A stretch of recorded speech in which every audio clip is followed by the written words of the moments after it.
This is YouTube Joseph W. Walking with earthlings, reptilian beast. Reptilian beast. Maybe we begin. Yes, right, let's begin. So we just stepped back 250 million years ago into the world of the Permian, late Permian. This is a few months before the Siberian drought began. There are lush rainforests,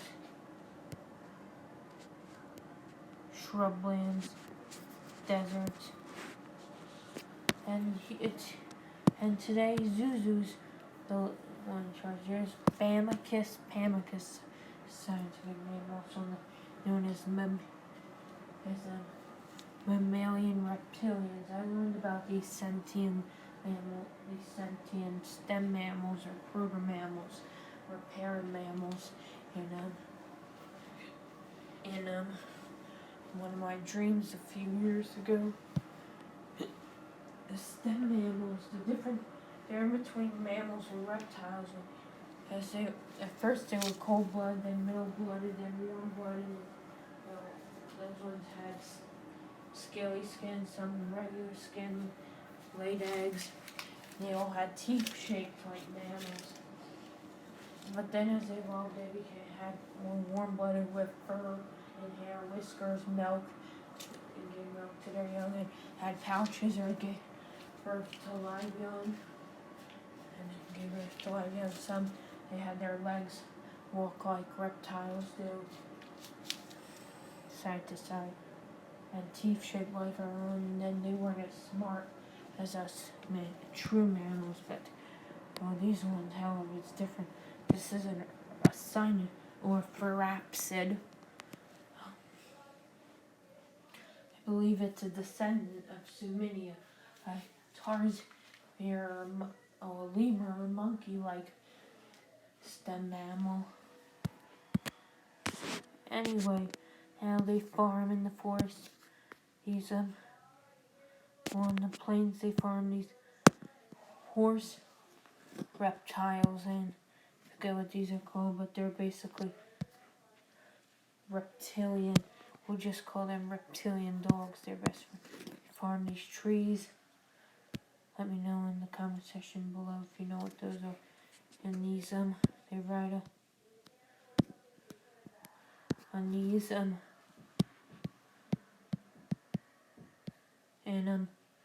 they also farm the Dilostosauruses and the Dicynodonts.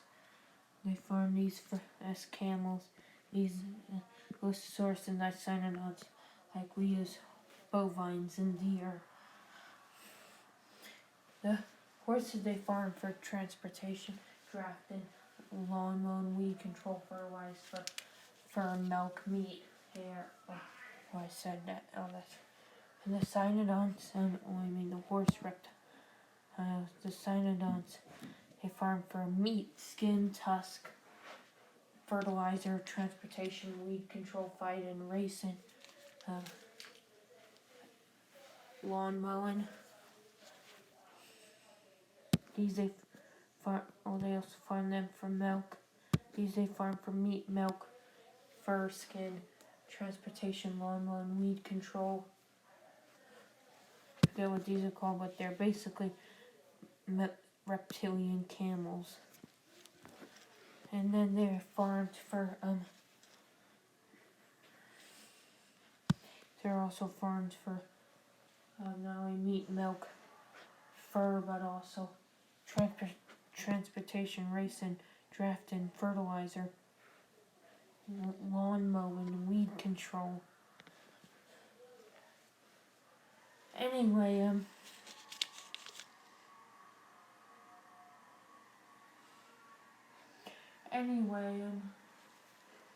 they this once these synapsid civilization is doomed because 200 now it's only like a day before the eruptions begin. Seismic activity starts building up in Siberia.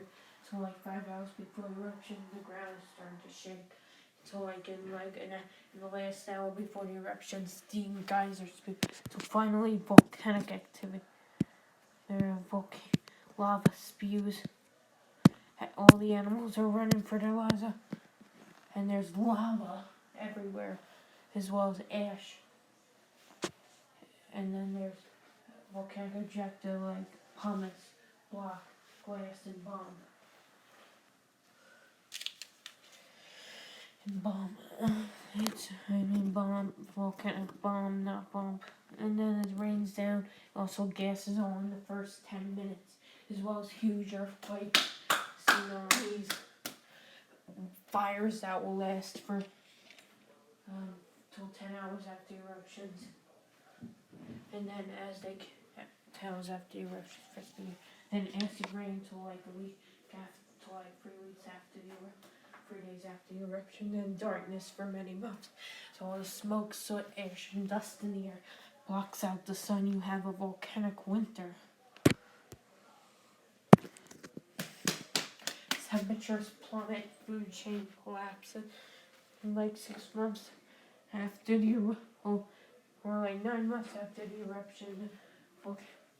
6 to 7 months after the eruption, it's dark and cold. And 9 months after the eruptions, after they begin, ash and dust clears. But now there's a volcanic winter till like 10 years after the eruption.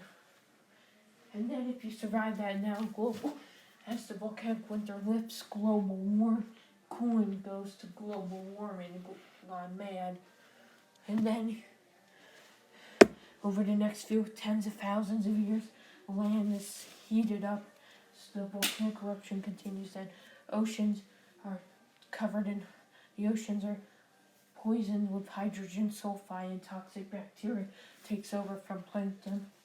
And then you have all the ocean, the water in the ocean turns stagnant or stops moving and turns pinkish and smells like rotten eggs, basically. And then you would have a final 100,000, that will last to 100, from 50 to 100,000 years after the extinction began. Then from 100,000 to 500,000 years after the extinction began, you have a final wave of extinction on land. Then you have global warming for the next 500,000 years. So like 249 million years ago, for 248 million years ago, you have a huge drought. Then temperatures rebound. By this time, 95% of all life on Earth, on land, has disappeared. On land, many of the large herbivorous and carnivorous mammal synapsids die off. And it's kind of sad at all these creatures, but out of the ashes, it clears the way for the dinosaurs to arise. And if you're interested in what the world would be if the permanent extinction event never happened, I'll post a link. I'll post a link in the description to an alternate history hub video on exactly that. Spoiler alert. And then the Mesozoic would be an age of synapsids and mammals, and we wouldn't be here today to talk about it, because then the dinosaurs would be dominant in our place. Anyway, now you know I'm not going to put a link. Anyway, in the oceans, most fish, sharks, and plankton like that, all of the trilobites and spiny sharks and marine amphibians are wiped out as well. And carnivores like gorgonopsids are wiped out too on land. But with the fall of the Synapsid dynasty, clears the way for the dinosaurs to appear. Anyway, thank you for watching. Be sure to like, share, and subscribe. As always, bye-bye. In the next program, we'll talk about Troodon civilization. Bye.